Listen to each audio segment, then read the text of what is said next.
I have now had my MG4 Long Range Trophy for 2 weeks. 2 weeks?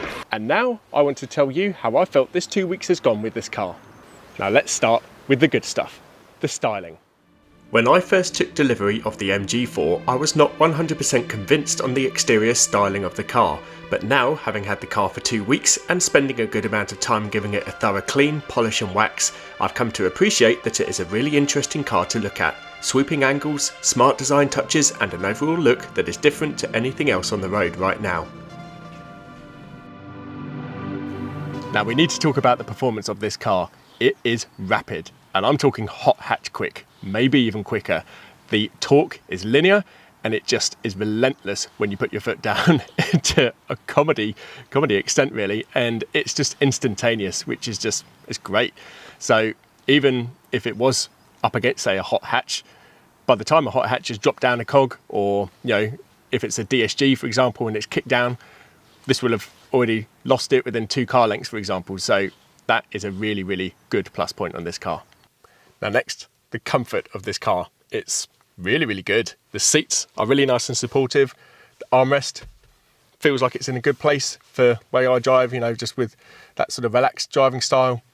I get out after my 2-hour journey sometimes to work or back, depending on the traffic, and I just get out feeling refreshed, no back pains or anything like that. The seats obviously just do their job. They're nice and soft, but they've got the support where is needed, electrically adjustable. You can position everything exactly where you need it to be for a comfortable driving style.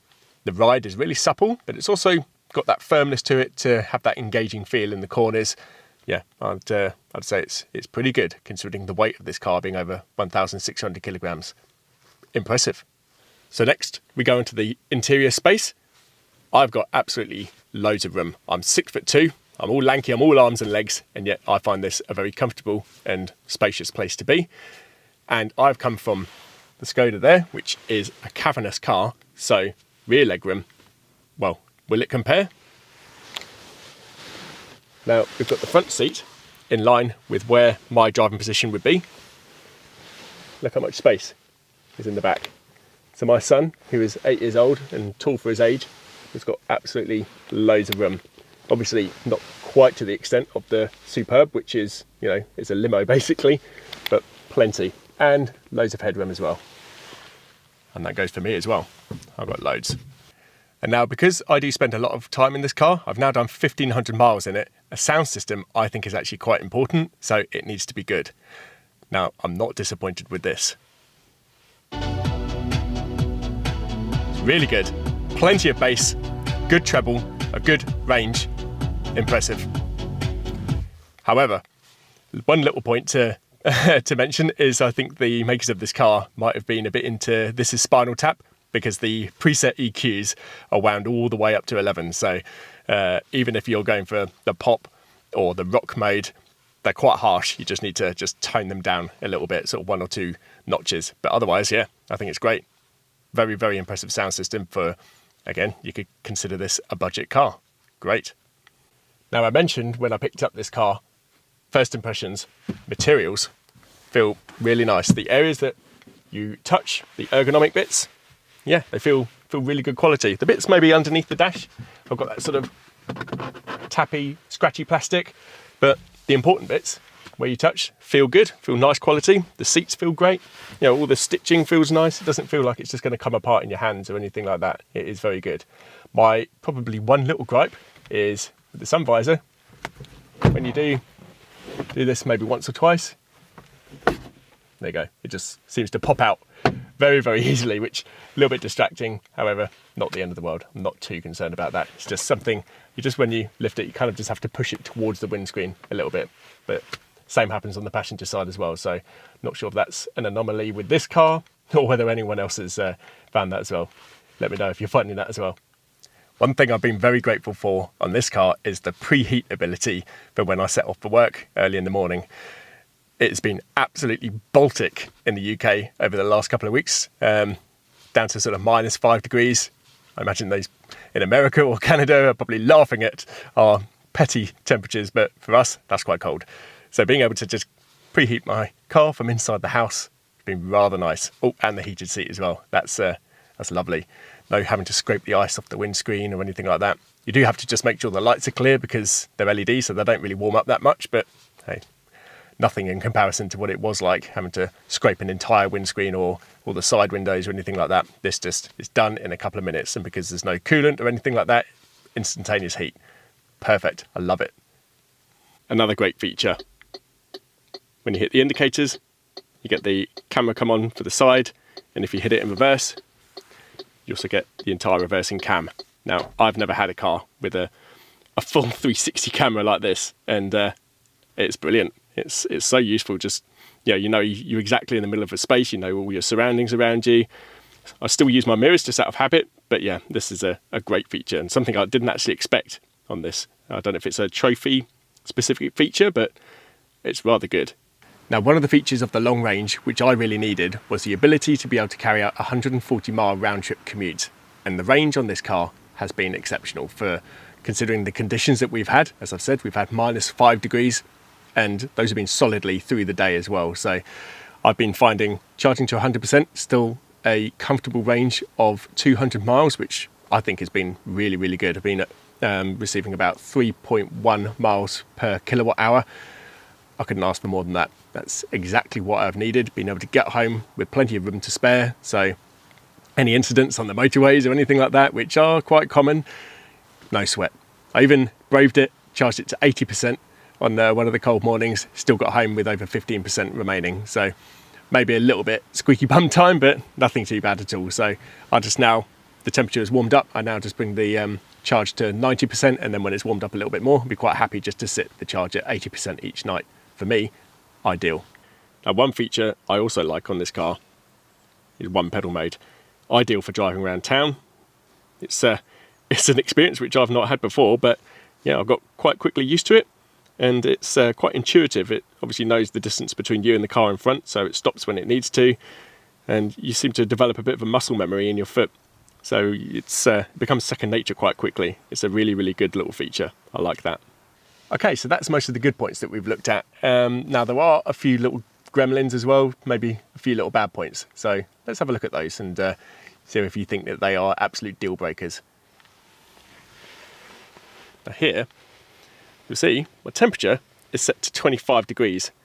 Now, I would never normally set my car to 25 degrees because I'd just be sweating buckets whilst driving in. But however, in this car, for some reason, even that is almost uncomfortably cold. So I don't really know why the temperature seems to be set higher. You know, it obviously reads high for some reason, probably about 4 or 5 degrees. I'd normally set my car to about 21 or 22 degrees, but for some reason in this, yeah, you need to have it at that. Not sure why. Now, I've not had too many problems with the app. I have read that a few people have found a lot of bugs and gremlins with it. I haven't had too many. It's been all right for me. Sometimes you just have to do a little refresh and then it will connect to the car. And yet, ironically, last night, the whole lot went down, and I saw that there was quite a few people having problems. So although the charger was charging, I wasn't really able to see through the car how much charge it was accepting. But fortunately, it worked out okay, and I was able to check through the Ohm Home Pro charger that it was charging sufficiently. However, I wasn't able to do anything like a preheat or anything like that if I wanted to. But just the first time that that's gone wrong for me. Otherwise, yeah, it's okay. It's perhaps a bit clunky. Now, I'm going to go back to the infotainment system. Now, it's not the worst that I've ever encountered. It's okay. It's quite sort of intuitive. You can scroll along, can check out your settings and things like that.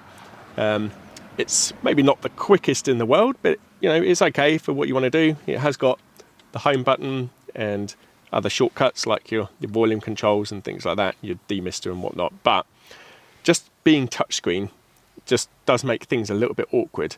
And as an example, me being 6'2", I have to position my seat quite far back, and to reach the touchscreen, you have to, like, my arms are almost at full reach, so therefore my accuracy in touching the touchscreen is reduced, so therefore I'm quite prone to mashing the wrong button, which is a bit frustrating. So continuing with the infotainment, we have Android Auto, which is great, but you have to have your phone plugged in, which is, in my opinion, a little bit weird, especially when this bit here is a wireless phone charger.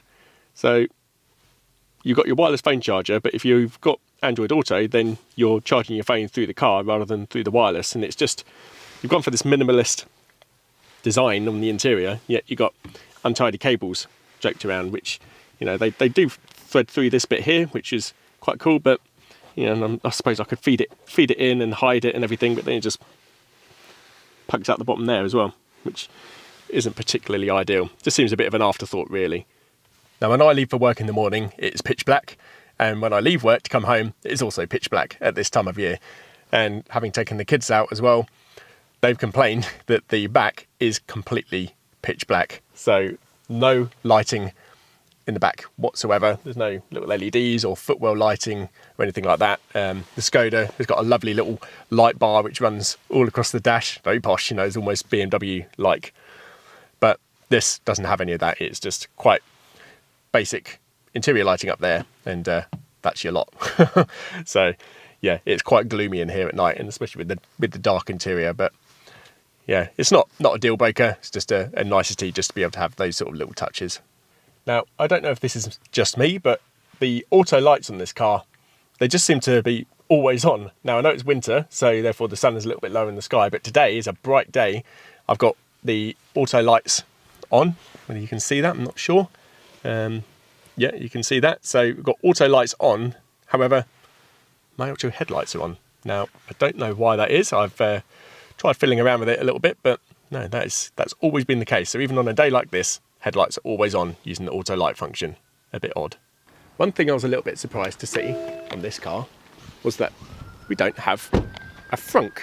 Is that what you call it? A frunk? No, instead, you've just got a load of plastic, the coolant system for the batteries and the washer bottle, but yeah, no actual usable space to store anything. So yeah, I was hoping there might have been just something small for being able to put a small shopping bag away or something like that, because the boot, you know, is a good size and everything like that, but the boot lid, that's quite heavy. And my wife, who's got a bit of a gammy wrist through carpal tunnel, yeah, she finds that boot quite heavy, especially to pull back down as well. And continuing with the boot theme, so it is a good size. There's a few cleaning bits. Now I've got my charging cables in there. I've got my Type 2, and I've got my granny charger, which come in the MG bags, but they don't fit. Look, so I've now got this. I've got really nowhere to put them. So yeah, a little bit daft, but again, not really a deal breaker. It's just one of those funny little quirks. Now, visibility in this car is generally very good, apart from out the rear window, where you can see the centre headrest, which I think was an introduction to the 2023 models. That really is an afterthought, and there's no adjustment in it, so you basically have next to no visibility out the rear view mirror and out the rear window. So yeah, a little bit daft, but hey, one of those little things. And now, the last thing is the cup holders. Now, my wife pointed this out when we first picked up the car as to how she thought that it might sort of bother me a little bit. Now, let me show you a video of me and my friend who tried it out. We're going to try this cup holder. So we've got these hot chocolates here. I'm going to just put my arm down, let's put it in.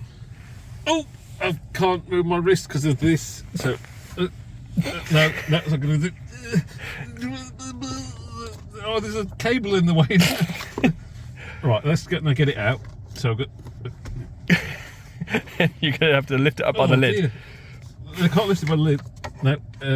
So you got to be like a robot from a production line. It's like maybe sideways, maybe like that. Some kind of. But then you're hitting this. And you've got to be very careful. You don't just catch that and knock the lid off. That is, yeah. Go on. You have go now. Go on. That's in a bit of an awkward position. Right, go for it. You kind of like. Yeah, that is weird because it is at the exact. You kind of have to twist your arm like in like that, and then let's not spill that. Oh, yeah, it's let's put that down, and then to put it away. That is it. I would say that is an unnatural position. That would be so much better. Yeah. If it was backwards. That would be so much at the back. better. Yeah, because that is really easy to do. Just like dunk. Yeah. So why was that? Fail. Why was that not there? and even just have them rotated 90 degrees like that, and then you've got storage there. So now we're just going to finish up with the really what are quite bad things. The auto high beam assist, it is rubbish. That's the only way I can describe it. So I've do motorways quite a lot of the time, and driving onto the motorway when I first got the car, I had the high beam assist on, and as I was driving up, I was following a work van with the chevrons, reflective chevrons on the back, and I was driving along going, God blimey, the lights are really, really bright on this. They're quite impressive. And then I just, he started flashing his hazard at me. Oh yeah, my high beams are on. So I had auto high beams on, yet it hadn't detected the van that was in front of me with the reflective chevrons. So I disabled it, drove along, it was pitch black, caught up with another car with the rear brake lights on, didn't knock the lights down, had to do it again. Driving along a little bit further, and there were cars coming in the other direction on the opposite side of the dual carriageway, wouldn't dip the lights. And yet, yes, if you're on a two-way road, it seems to do it, but yeah, for dual carriageway, not very good at all. I've just disabled it permanently, gone back to the old-fashioned way. So there is one function which I think is actually pretty dangerous, and that is the lane keep assist, especially with the alert and the manoeuvre function. Now, I tend to turn it off every time I get in the car, but there have been occasions where I've forgotten, and on one such occasion I was driving home and I went to overtake a cyclist. I didn't actually indicate, and as I went over the white lights, the white lines, the car thought, oh no you don't, and steered me very quickly back towards the cyclist. Now it made me jump, and I just hope the cyclist was wearing brown lycra shorts, because yeah, I reckon they had a bit of a fright as well. Now that's quite a dangerous feature. So obviously you can disable the function of that, whether it's just to alert, or you know, the minimum, was it, intrusion I suppose that the car will do. But yeah, it's quite aggressive, and I noticed it on the dual carriageway as well. I don't tend to drift, I don't think, but it's still, you still find yourself being corrected quite a lot. It's a little bit intrusive for my liking. And yeah, bikes and potholes as well is another one where you go to avoid a pothole and the car goes, nope, I'm not having that, and you end up hitting it. So yeah, you can end up doing a little bit of damage. Something which I know isn't necessarily the MG's fault, because it's an end cap introduction where you do have to have the lane keep assist on permanently every time you turn the car on. However, it is just a bit aggressive. So I'm hoping there might be a software update at some point where that's just toned down a little bit. But, you know, if those are the only two real things which I've got proper gripes about, all the others are just little niggles, I don't think that's too bad at all, do you? It's a very, very good car overall. I'm very, very pleased with it. 1,500 very happy miles. So I hope that was interesting. I'll see you next time on Mac Motors.